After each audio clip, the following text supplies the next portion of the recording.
Hey kids, what's up? How are y'all doing this week? Casey, Will, and Morgan here, your favorite comic monkeys on the interwebs, as usual, bringing you the best smelling comics of the week. Because why would you read anything that we didn't tell you to read? I don't know. Honestly, in this day and age of apps that help you shop for your own things, you need us to tell you what to buy. And that's just what we're here for. That's right. That's right. Personalized service. Very personal service. Store. Very personal. Let's start it off with the man in the middle here. Hey, it's good to be back. My first pick is Batwoman Rebirth #1. This is great if you were a fan of Kate Kane and the Detective Comics. You know, Batman recruited her for kind of like Batman boot camp. And they set up some really good... I thought you were going to say Batman Booty Call. Batman Booty Call. They're cousins, Casey. Exactly. They're cousins. That's a little weird. Even in Gotham. Boy, yeah, right? Even in Gotham. Not even the Riddler would do that. Sorry. But so one of the big crossovers was the Night of the Monster Men. So this picks up that you don't need that. Obviously we have all that here, but this is a great. It kind of gives you kind of a starter refresh on everything you need to know about Batwoman, Kate Kane, her life before, her new mission, tracking down the syndicate that's dealing in the monster venom and what it's doing, and then there's a big surprise at the end. Is she following in her father's footsteps even more so than Batman? So Marguerite Bennett and James Tynion, who kind of co-launched this together. Marguerite Bennett will eventually take it over, and the great Steve Epting of Captain America fame back in the Ed Brubaker days, he's the artist on this. So Kate Kane, Rebirth begins. Alrighty, I'm going to stick with the DC stuff here and introduce you to a very special issue of Superman from DC Rebirth. This is issue 17, focusing not on the man himself, but on the boy who would be Superman. Superboy John Kent not only has a debut issue this week, but also a focus in this one, starring his best friend, the girl from down the lane. Right. Which I like a lot. That's really cool. It's a nice kind of homely feel. She's like his Lana Lang. It's really cute. Yeah. It's a special one-off, like, sort of horror-themed issue. No part 2 to this. You know, you can just pick up this issue, get a complete story. You get cows, possibly ghost cows, big shadow people, giant animals, and a haunted house. What more do you want? Right? On a farm. On a farm. It's all real good. And also, I should note, this is being drawn by recent Abe Sapien artist, Sebastian Fiumara, who brings this really creepy, like, dry brush vibe to it, which is really good. Really good. And speaking of the big debut book of Superboy and Robin, otherwise known as John Kent and Damian, this is the long-awaited Super Sons #1. I swear this was supposed to be out like 3 months ago, maybe more. Maybe more. But when you open it, you understand why it's taken a little bit longer to come out. Jorge Jimenez, who filled in on some Superman issues, has really turning in some freaking amazing work. He's one of my favorite new artists who are doing superhero stuff these days. Lots of great energy and really good to draw a book about 2 kids. Pete Tomasi of Superman, the fame here, is teaming up to write this. It starts out with some weird Archie kind of television thing going on that there. prologue is disturbing. A little creepy. But the faces in this, the emotions, they look great. I've been looking forward to this book for months, and it's a really great companion piece to the Superman book that is out, both of which are preceding the big crossover for Superman, which I think starts next issue. So... Well, I'm just going to keep the DC train rolling with the latest issue of Batman. This is the next chapter of I Am Bane. The clock is ticking. If you've been kind of reading along with this, Tom King, he's rejoined by David Finch, who's an amazing Batman artist on this. This kind of picks up with everything that started from the beginning, where Gotham Girl, who's this really superpower girl who kind of went nuts and crazy, and he's trying to cure her. So he actually, like... Batman had his own Suicide Squad, that he invaded Bane's homeland, and there's this whole other side of Bane that we hadn't seen before, which was kind of cool. And so now this is picking up where Bane is on his way to attack Batman again, but not in the way you think. You know, Batman's this big, Bane is this big bruiser brawler. Of course, he's famous for breaking the bat, but it's more of a mind game here. This guy's been taking some lessons from the Riddler or something, but some really cool things happening in the hospitals and labs of Gotham City as they're trying to cure Gotham Girl. And it also picks up a little bit more with what they've been doing with Catwoman, and did she really murder all these people, and why did she betray Batman? After, of course, I think we still have some of those issues of their rooftop kind of romance, which you really need to, maybe the kids don't need to get those issues, but There's a lot of butt shots. Yeah, exactly. But anyway, if you're a big fan of Bane but want to see him in kind of a new light, this is a great storyline. Alright, and I'm gonna have to derail this train right here because we have something much, much more important than DC Comics. Professional wrestling. That's right. This is the second issue of Boom Studios' WWE ongoing series, written by Dennis Hopeless, who, after years and years of writing teen comics for Marvel, has finally found his niche with wrestlers. Honestly, they have the emotional depth of teenagers. Not gonna lie, it's wrestling. No one's really watching it for the story. But the art by Mr. Serge Acuna is really a great surprise here. He followed in the footsteps of Dan Moore, who did the Now, Then, Forever one-shot. There's some backups here. This issue by Ed McGuinness doing a really cool, like, 2-page Ultimate Warrior story, which came out of nowhere for me. If you want to sort of, get back to wrestling, because comics and wrestling really do go hand in hand, but, your tastes get refined a bit. You're like, oh, wrestling, that's for kids, isn't it? I'm not going to watch that anymore. Watch it. It's awesome. Right, we already know you watch cartoons, so it doesn't really matter. Right? And speaking of kids and kids at heart, the official continuation of How to Train Your Dragon starts this week with The Serpent's Heir. I really like How to Train Your Dragon. That stuff was really, really cool. This takes place after the events of number 2. Dean DeBlois and Richard Hamilton, both of who worked on the movie, are doing the story with art by Doug Wheatley. So you can follow Hiccup and all your other favorite dragons as they deal with new crises and other things that happen. But it's very cute, it's very fun, kind of in the spirit of those Avatar books that Dark Horse has been doing, so it's a cheap $11. But yeah, these are really cool, and I'm excited to get more, so yeah. I will see your dragon and raise you a whole more mess of monsters. That's a lot of monsters. Marvel Unleashed number 3. I've had a blast with this. Cullen Bunn is writing this, and it's almost like you could see the joy he has in writing this, and it's a lot of fun, and there's all these weird monsters keep raining down on Earth. And so not only do you have all your heroes, your Avengers, your Champions, your Defenders, your X-Men, your Inhumans all working together as all these monsters attack the Earth, you have Elsa Bloodstone, who's she's trying to track down not just the monster, but there's this prophecy with the monster, and there's this brand new kid who's got this weird power who may be like...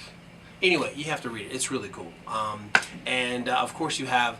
What does it take? Not only do you have to have all these superheroes, what does it take to fight monsters? You need other monsters. So there's some classic monsters from yesteryear, and it's all teaming up into the big thing. The evil monsters are the Leviathans, and we found out a big clue about who's behind the Leviathans in this one. And so it's a lot of fun. There's a lot of other one-issue kind of tie-in series, and this is actually going to become an ongoing series. But get in on the fun now. We've still got 1 and 2, but Marvel's Monsters Unleashed number 3. Roar.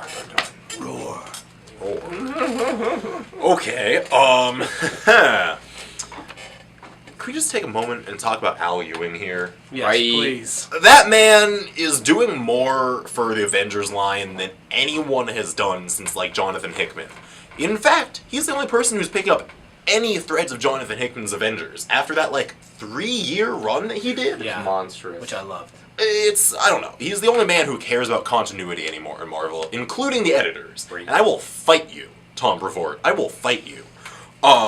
He'd throw his hat at you like Oddjob, dude. Oh, God. Everyone knows Oddjob is the most overpowered character. Anyways, he's just doing wonderful things, and one of those things is U.S. Avengers. First of all, he's amazing for using that name. It's an amazing pun. He's got a red, white, and blue Iron Man, a gold skull in a gold-plated Iron Man suit, and Cannonball. Cannonball on the Avengers. Not only is this just balls-to-the-wall, ridiculous superhero fun, it's also a very, very moving statement on what America is. To people who are born here, to people who've come here, to people who are trying to integrate here. And then also there's a character named American Kaiju. That's all. Moving on. That's it. Also, he has Ultimates number 4 out this week, which has been freaking brilliant. Yeah. Utterly brilliant. Talk about some really moving superhero comics. Yeah, genuinely. And I'm very excited for this to see what's going to happen here. Kind of in the vein of the DC Young Animal line, we have Warren Ellis being given the keys to Jim Lee's baby, the Wildstorm universe. This is Wildstorm, that's right, spaced out here. #1 by Warren Ellis and John Davis Hunt. This is a reimagining of the Authority, some of the Wildcats characters, Zealot, Engineer, Stormwatch. It's got Jackson King in it. It's got Angela Spica, who is the Engineer. But yeah, this one, it should be really cool. It's gonna be damn weird because it's Warren Ellis. The picture they've been using for the back looks like they kind of unearthed him out of whatever occult library him and Alan Moore were smoking weed in. And we're like, hey man, we need you to write this stuff. And he's like, all right, as long as Jim Lee goes over there and tell me what to do, I'll do it. He's going to be curating the rest of the line. They haven't really announced anything else yet, I don't think. I might be wrong on that. As far as I know. Please let there be Grifter. Yeah, I really could use some Grifter had his chance with the new 52. Solo. And Zealot solo. But yeah, this could be really, really cool. We got a couple of different covers, and I'm excited to see Warren Ellis really being able to dig his teeth into a whole universe of characters that he actually really helped create on the or evolve, I will say, because he really did take those characters from like, oh, that's some cool, image stuff to, oh wow, that's some serious. That's some shiznit. Yeah. So. My final pick is a two-fer. They're both very uncanny, though. Avengers vs. X-Men is raging on, and these are two tie-in issues. What I like about this... Inhumans? Did I do it again? You did. Damn, I did it last time. I was like, that shit's still You're stuck in 2012, man. IAX. I need to, get into the... There's just so many battles and so much anger between the superheroes. Inhumans versus X-Men. Well, they all get resurrected eventually. Yeah, right. So anyway, what I love about this one by Cullen Bunn, Uncanny X-Men, not only is it a tie-in, but it really picks up what he would do, what he was doing with Archangel this whole time. And, Warren Worthington, I mean, he's been changed and changed back again. He's blue, he's white again, he's metal, he's winged, he's whatever. Warren had a hard life. He's had a hard life. But it was really cool what they did with him in Magneto and Psylocke. This kind of picks up that. Also picks up Zorn, everyone's favorite. What the heck is he, So they go back into that and how it affects the thing with the Inhumans who are taking refuge. And then, in Uncanny Inhumans, when all your big guns, when Medusa and Black Bolt are done, it leads up to the craziest man, Maximus. This also is really cool because you see Triton. He's another one.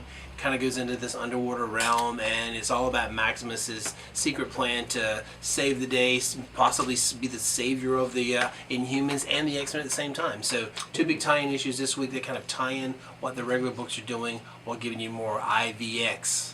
That's right. Inhumans versus X-Men. That's right. No Avengers.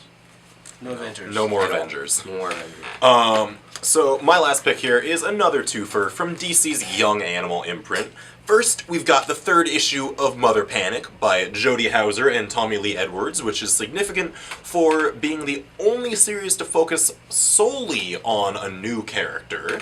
Also, this issue featuring a throwdown with Batwoman, which is always cool to see her drawn by a unique artist like Tommy Lee Edwards. Yeah. And Cave Carson has a cybernetic eye, number 5, which is remarkable for having Mad Dog on the cover of a comic book in Year of Our Lord 2017. Right? And that's about it. Yeah, that too. Oh, and the fact that it has a Tom Scioli backup doing superpowers. Ridiculous. And they're talking about, marrying the Wonder Twins to each other and having them have babies, which is... It's worth the price of admission. Man, even for Tom Scioli, that's weird. Right. And they just announced that Young Animal is going to be breaking into the fourth world with the Allred family doing Bug from the fourth world. I'm very excited. That's going to be really awesome. That's going to be great. I'm going to be really happy to see him out from under the thumb of Dan Slott. Right. And my final pick is a book very near and dear to my heart. This is Sabertooth Swordsman. This is the second edition of the hardcover, featuring the Dark Horse Presents colored strips. This is a story of a kind of poor, dweepy kind of dude who gets his wife stolen by the malevolent mastodon mathematician because elephants steal wives and do math. Like, really hard math, apparently. Math with an A. Yeah, like math. Okay, cool. Yeah. You know, like, yeah, like, you know, puzzles and, you know, yeah. logic and stuff. Not the blue stuff. Yeah, no, no, not the stuff that gets rid of your teeth. But created by Damon Gentry and drawn by, and Aaron Conley. Aaron Conley won the Rush Manning Award for the Best New Artist a couple years ago. This dude is mental. His stuff is extremely well detailed, but extremely cartoony at the same time. And Damon is a great writer, and the two of them really have created a very unique thing that is completely a comic book. You couldn't like film this, you couldn't like do other things. It's a comic book, and that's so rare these days. Not they that use I the wouldn't medium. love a Sabertooth Swordsman side scroller, but you know. Well, yeah, you know, you could. But yeah, there's a bunch of pinups and stuff. This has been out of print for a little while because there's a new edition, and the second one is coming out very soon. So support local comics as Damon lives here, and could definitely use your money. Yes, as could we all. Yes.